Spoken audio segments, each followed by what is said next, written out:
Ini masalah mertua, baik. Ustadz, anak mau curhat, 2 minggu sudah nggak ketemu Ustadz, rasanya sudah kayak 2 tahun. Ini bener nggak ini? Ana jika pulang kantor jam 5, Ana nggak langsung pulang karena macet perjalanan ke rumah, dan Ana menunggu sholat maghrib dan isya berjamaah karena saya tidak mau tertinggal fadilah sholat berjamaah. Bahkan kalau malam Rabu seperti ini Ana datang ke kajian Ustadz Khalid di Blok M. Namun setiap pulang Ana selalu ditegur mertua. Pulang selalu malam-malam, kamu kan bukan bujang lagi, sudah punya anak. Apa yang harus saya lakukan Ustadz? Ana sudah menjelaskan alasannya pulang malam, namun mengingat saya masih tinggal bersama mertua dengan lingkungan keluarga yang belum sunnah, apakah mertua termasuk orang tua saya juga yang bila melawannya termasuk durhaka? Tentu jangan digunakan bahasa melawan. Tetap jelaskan baik-baik gitu kan.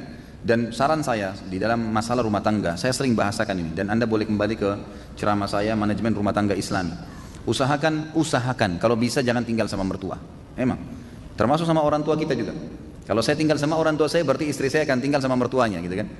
Ibu saya kalau mau nata pasang gorden warna coklat di sana, istri saya pengen warna pink misalnya, ini jadi bentrok ini. Mereka juga punya keinginan masing-masing gitu kan. Sama halnya terbalik juga begitu. Kalau seorang laki-laki numpang di rumah mertuanya, di rumah orang tua istrinya, maka ini juga sama. Tentu ayahnya, mertua laki-lakinya punya keinginan tertentu, juga ibunya, mertuanya pengen keinginan tertentu, pengen masak tertentu, dia pengen makan yang lain. Saran saya Allah alam, lebih baik pindah walaupun kos, ya, semampunya, kontrak nggak apa-apa. Belajar mandiri itu lebih baik. Ini pertama, karena kita kalau rumah tangga sendiri pertama lebih sesuai dengan syar'i. Karena memang di zaman Nabi SAW pun orang kalau menikah itu tidak tinggal sama mertua, tidak tinggal sama orang tua, mereka pindah. Walaupun itu pas-pasan gitu kan. Kemudian yang kedua, kita leluasa mengatur waktu. Saya juga pernah bahas dalam manajemen rumah tangga Islami, tidak bolehnya orang tua berintervensi lagi ke ada anak-anak. Ini teman-teman sekarang mungkin masih seumuran. Kita sekarang tahap punya mertua dan orang tua. Mungkin nanti satu waktu kita akan sampai pada tingkat level mereka. Kita akan punya anak-anak nanti. Jadi Anda kalau punya anak-anak nanti, walaupun mereka sudah menikah, jangan pernah intervensi ke dalam, nggak boleh. Kecuali anak-anak kita minta tolong atau kita lihat kemungkaran. Tapi kalau ada perempuan sengaja datang atau laki-laki sengaja datang sebagai orang tua atau mertua, datang, kamu masain apa anak saya hari ini, kamu kenapa begini, rumahmu kenapa begini, ini nggak boleh dalam Islam, haram. Nggak boleh, diharamkan. Ulama mengatakan haram hukumnya orang tua yang sengaja datang ke rumah anaknya lalu mengatur-ngatur rumahnya, nggak boleh, padahal itu orang tuanya. Nggak boleh dia, gimana caranya? Rumah tangganya orang nggak boleh lagi dicampur, kecuali kita lihat kemungkaran, salah, memang begitu. Pernah ada terjadi malah mertua datang ke rumah anak mantunya mau kerja, dilarang kerja, nggak boleh kerja kamu hari ini. Ini aneh, kenapa nggak boleh kerja ibu? Wah, pokoknya nggak boleh kerja, gitu kan? Hari ini di rumah saja. Gantian sama istrimu lihat anak-anak. Nggak bisa ini, gimana caranya? Cari nafkah wajib, Allah yang wajibkan. Ketemu haknya Allah yang wajib dengan, apalagi ini mertua kedudukannya bukan seperti orang tua. Orang tua aja nggak boleh diikutin kalau melanggar, mencari nafkah wajib, harus memang kewajiban gitu kan, Allah bebankan itu. Maka harus kita paham masalah-masalah seperti ini. Saran saya yang pertama adalah coba kalau bisa pindah tempat dengan santun tentunya, jangan memahami bahwasanya harus langsung spontanitas segala, tidak. Bahasakan baik-baik, ajak istri, komunikasi baik-baik supaya bisa nggak kalau kita rumah tangga sendiri, saya ingin lihat kamu masak sendiri, saya ingin lihat kamu tata rumah sendiri, dibahasakan baik-baik insya Allah. Kemudian juga bahasakan baik sama mertua, terima kasih saya sudah numpang selama berapa waktu di sini, saya bisa nggak mau mandiri insya Allah, bukan saya bisa ya, saya akan mandiri, langsung dibahasakan to the point, saya akan mandiri biar saya juga merasa bisa ya berkorban buat buat istri saya dan seterusnya gitu kan. Jadi seperti itu yang kita lakukan, Allah alam. Kalau tetap masih tinggal, kemudian posisinya seperti ini, jelaskan apa adanya argumentasinya, karena memang saya ikut pengajian dulu dan saya merasa ada ketenangan. Kalau belum pun marah, ya sudah.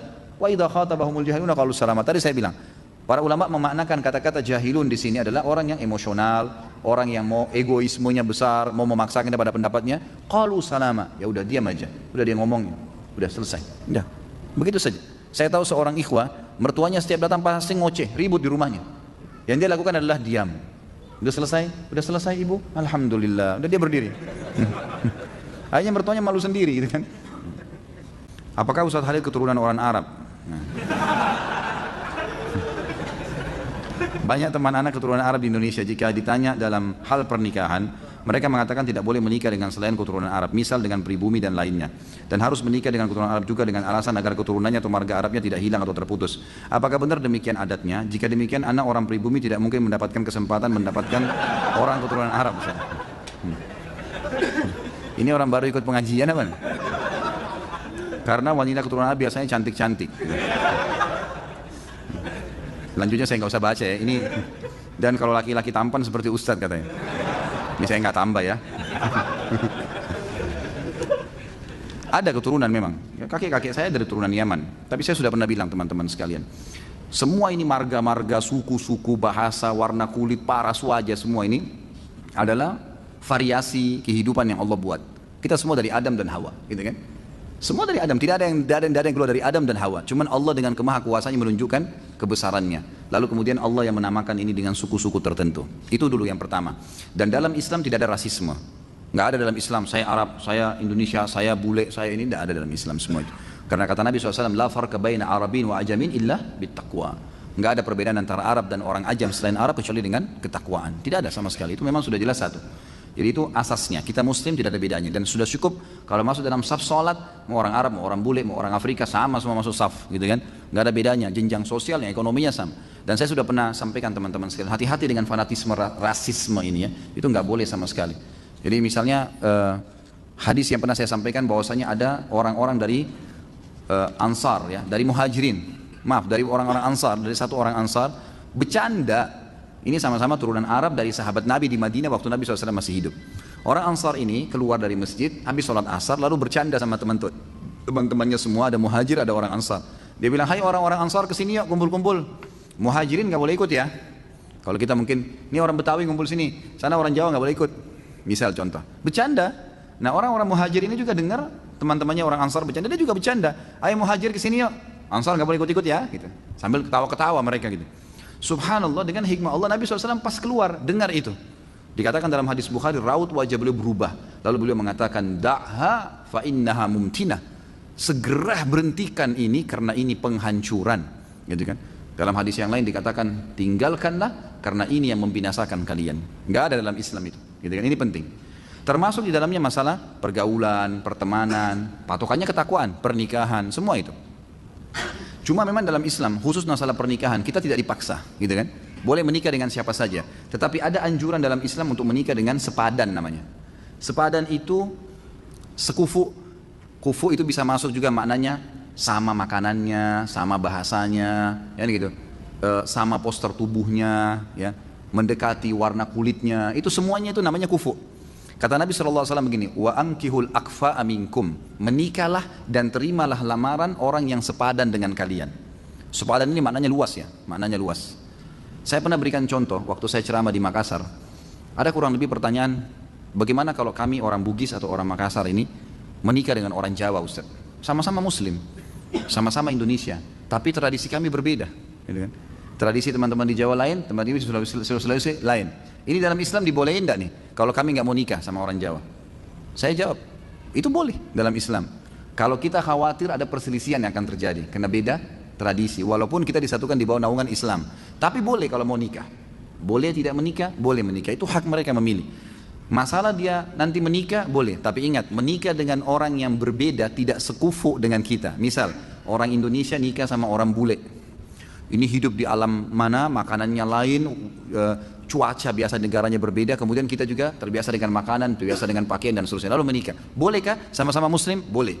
Tapi ingat, kita harus butuh ekstra, ada ekstra adaptasi, kan? Harus adaptasi dengan makanannya, dengan kebiasaan keluarganya, hal-hal yang mubah dalam Islam, maka itu harus ada adaptasi. Kalau bisa silahkan, gitu kan? Kalau tidak maka lebih aman orang yang sepadan. Tapi boleh, bukan tidak boleh.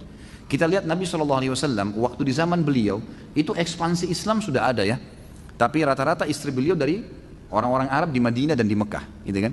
Ada Maria Kipti dari Mesir, tapi satu orang itu. Artinya boleh, bukan tidak boleh. Tetapi berarti kita harus punya ekstra. Ini kalau memang berbeda sama sekali ya. Lain kalau kayak misalnya dibahasakan tadi sama akh yang bertanya. Ada turunan Arab kayak saya dan teman-teman yang lain, sudah tinggal di Indonesia.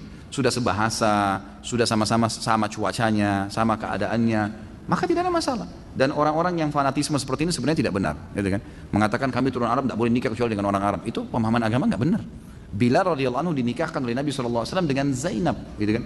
Salah satu wanita yang terkenal dari orang Mekah, tuan istrinya Bilal itu. Dulu bisa membeli Bilal di zaman jahiliyah. Zaid bin Harithah dinikahkan juga dengan Zainab, yang lain juga ada wanita namanya Zainab. Dua-dua wanita terkenal. Orang-orang dari Muhajirin yang terkenal di Mekah. Jadi kayak istri wanita pejabat, tapi dinikahkan oleh Nabi SAW. Karena dianggap mereka akhirnya sudah kufu masuk ke Islam, sudah sama-sama tinggal di Madinah, sudah saling mengerti, nggak ada masalah. Jadi fanatisme sepertinya tidak benar, gitu kan? Tapi jangan juga kita menggunakan bahasa-bahasa yang tidak santun. Misal begini, mentang-mentang saya bukan orang Arab, kamu nggak mau. Itu nggak boleh ya. Mentang-mentang saya bukan orang Jawa, kamu nggak mau. Jadi kita seperti menjatuhkan dia, seakan-akan harus kamu terima. Belum tentu kan gitu. Karena bisa saja kita juga nanti tidak sekufu.